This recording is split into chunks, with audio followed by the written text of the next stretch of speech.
Hello guys! Are you interested to apply for Canadian Provincial Nomination and Express Entry?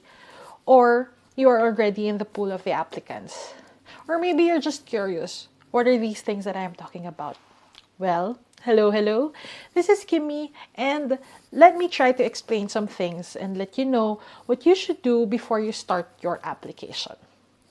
But a little disclaimer, I am not an expert. I am not an immigration expert. The things that I am going to share with you are all based from my experience during my application process and references from the experiences of other applicants that I had conversations with regarding their experience as well. Also, I will try to explain everything in English so I can share this with our foreign friends. So before anything else, let me introduce myself. My name is Kimmy. What's yours? Can we be friends now? Is that a yes? Did I hear a yes? Did you say yes? I'm so happy. Well, anyway, my family and I are new immigrants here in Canada. We arrived on December 2022. And it's not that long yet. We're just over a month now. And as you're watching this video, we are just over a month in now. So why am I creating this video? Well, I just want to share with you our application journey, the challenges, the things that we did, and everything in between. Because aside from the endless reading on IRCC page and CIC news websites, watching YouTube videos, this kind of videos of those who went through the immigration process and they were sharing their stories, this kind of videos gave answers to the questions that I don't know who to ask and where to look answers for. Because I'm telling you, as your friend, and I don't want to be a party pooper here, but applying for immigration is not easy. Let me say it louder for those at the back. Yeah, immigration is not that easy. There will be challenges. Anxiety will tap you on the shoulder, and a lot. I mean, really, you need a lot of patience for this one. But you guessed it right. Everything will be worth it when you see that nominated status on your profile. So, the first thing you need to do or consider before starting any application and before you create any profile is, number one, to identify which is the best immigration pathway for your qualifications. Canada offers a lot of pathways or programs for immigration. Will you apply for work, or will you apply as a student, or you'll go through express entry, family sponsorships, or you're going to apply for Atlantic immigration. There's specific ones also for caregivers, for farmers, and for those who wants to set up their business in the country. There's also work permit to permanent residency program, meaning you have a job offer, and that will be your pathway to get permanent residency or to migrate with your family. And then there's provincial nomination, and there's a few more. But before I forget, I will be providing links below for the references of the things that I'll be talking about, or the websites that I will be mentioning on this video. And going back, so since my pathway is provincial nomination and express entry, this is the process that I will be sharing more of with you. So what is provincial nominee program or the provincial nomination program? This is a pathway where a province or territory of Canada nominates you for permanent residency. I applied for the Saskatchewan Immigration Nominee Program, or the SINP, because this is the best pathway where I have higher chances to be approved and get nominated. Or mainly because we have family members in the province, and having family members in that province gave me additional 30 points, which is a very significant advantage, since higher points also means higher chances of getting invited to apply. So for the provincial nominee program, there are 4 categories under SINP, and these are worker with Saskatchewan work experience. This means you're already inland. So when you're currently working in Saskatchewan, you can apply through this worker with Saskatchewan work experience for your permanent residency. And then next is entrepreneur, where you want to put up your business in the province, you want to set it up. And if you are a farm operator, also, the next is EOI, or the International Skilled Program. But for EOI, there are also two ways to apply under this segment. The first is the Occupations in Demand, or what they call SINP OID. And the other is SINP EE, or Express Entry, which is the one where I applied to. So, after you identify which pathway to pursue, next is you need to list down the requirements and major application steps for your pathway. You may find this on the IRCC website because different pathways have different steps. But for the documents needed, these are the usual ones you need to have. So check this out. And wait, let me check my cheat sheet here. So there. Mostly the documents you need to have or you need to prepare for are, first is your IELTS, or the International English Language Testing System. So the score requirement for your IELTS depends on which provincial PNP or which PNP you're applying for. But again, you get higher points when you get a higher score with your test result. Next, mainly for PNP and Express Entry applicants, is you need to have ECA, or the Educational Credential Assessment. And you have to get this from one of Canada's accredited institutions. I think there are 5. I'll link the I'll place the description. I'll put the link on the description below for this one, for the guidelines on where or how to get the ECA. And then, so moving on. Another is proof of funds, on which this one, proof of funds, you should really be prepared for this.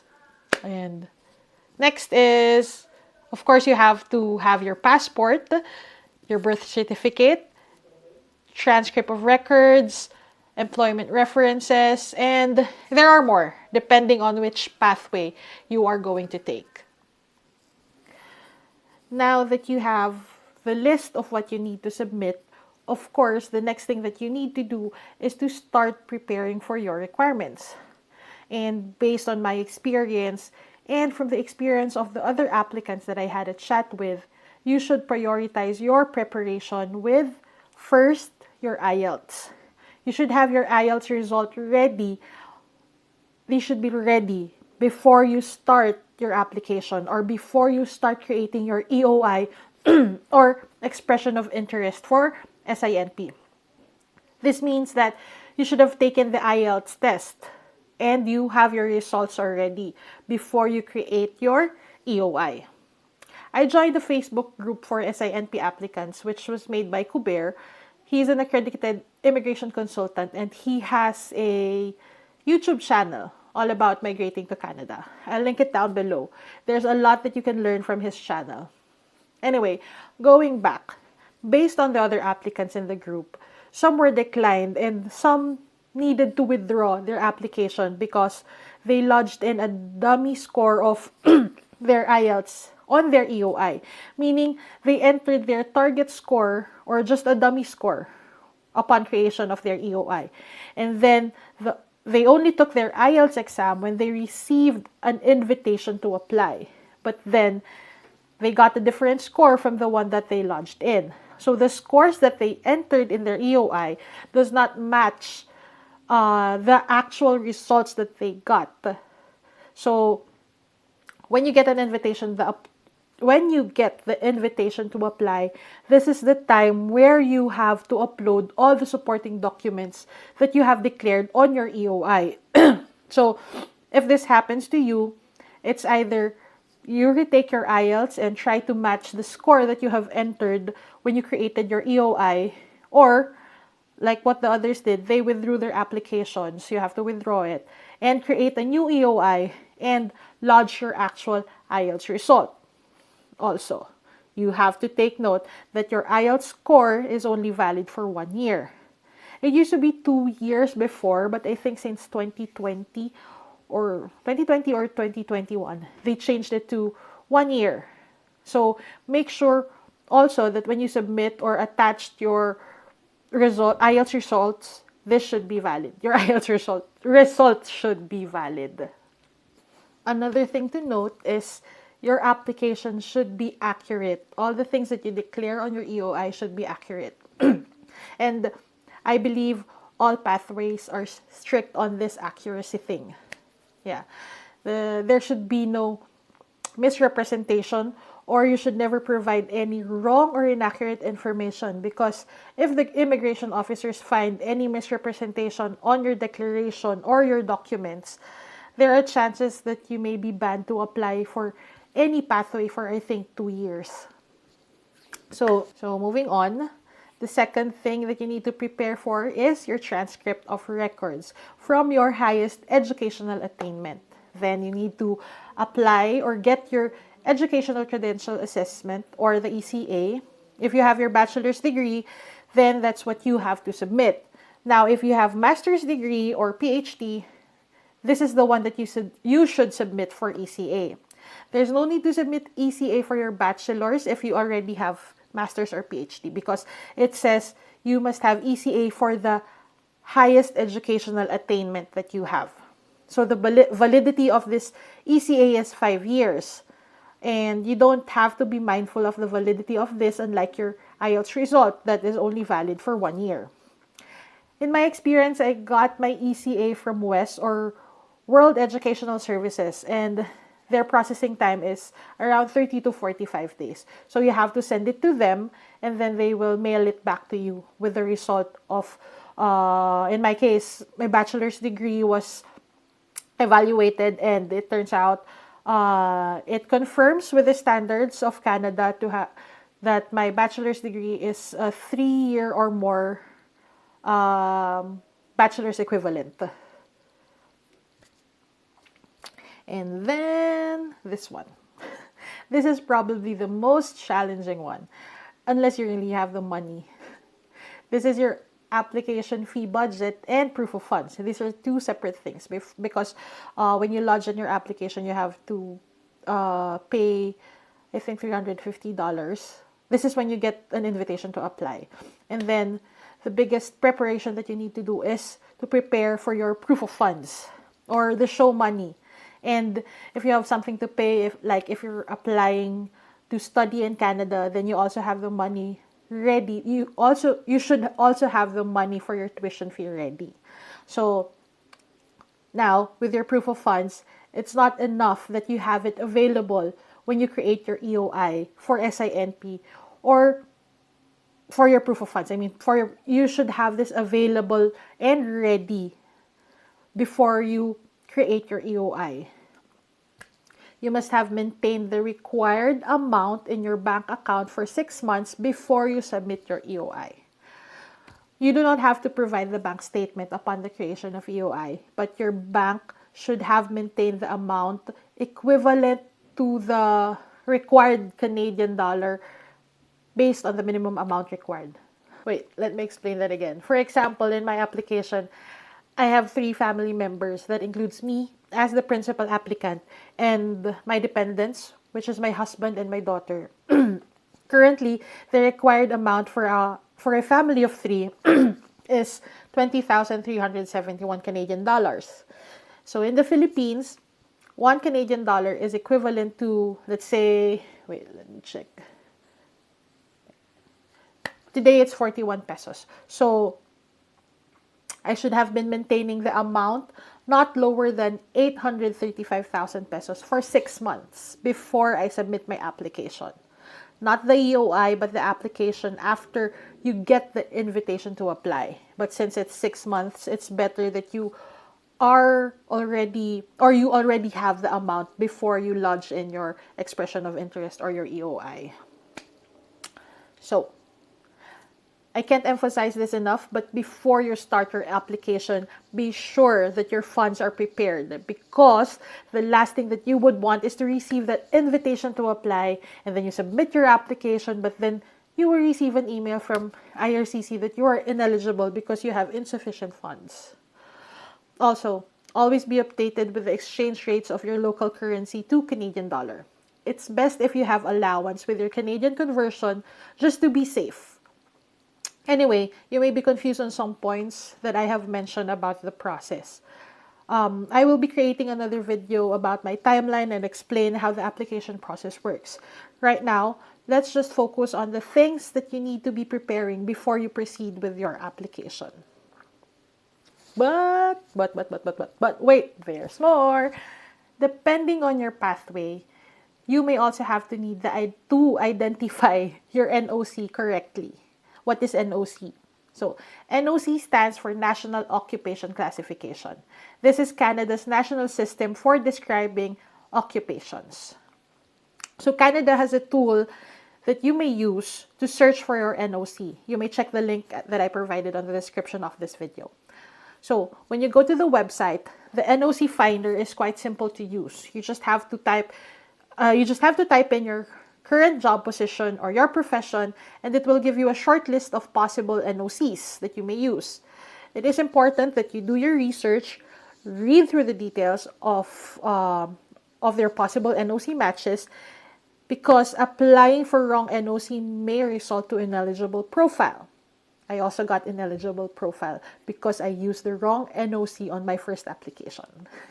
And that's something for another video. So going back, it is very important that the NOC that you will use matches your profession, or in other words, your current job description must match the main duties listed under the NOC that you will be using or you will be applying for.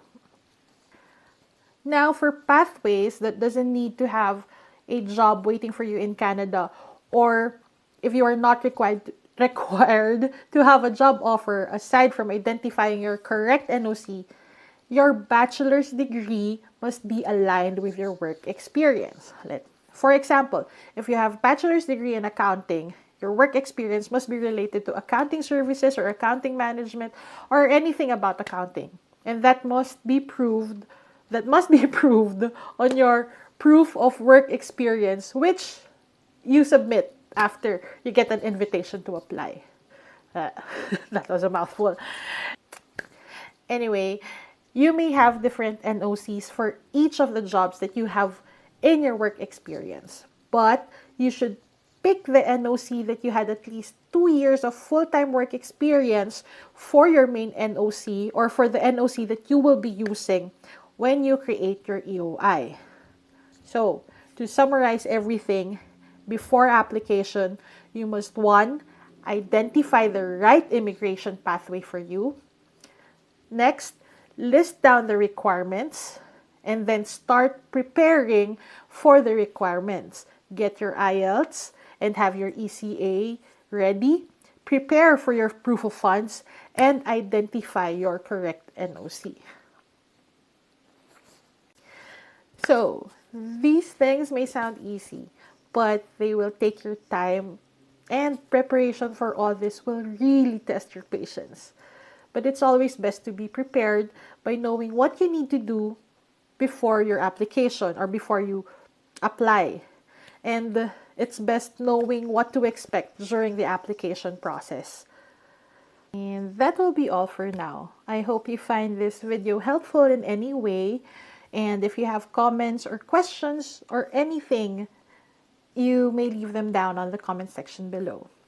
Thank you for watching, and see you on the next videos.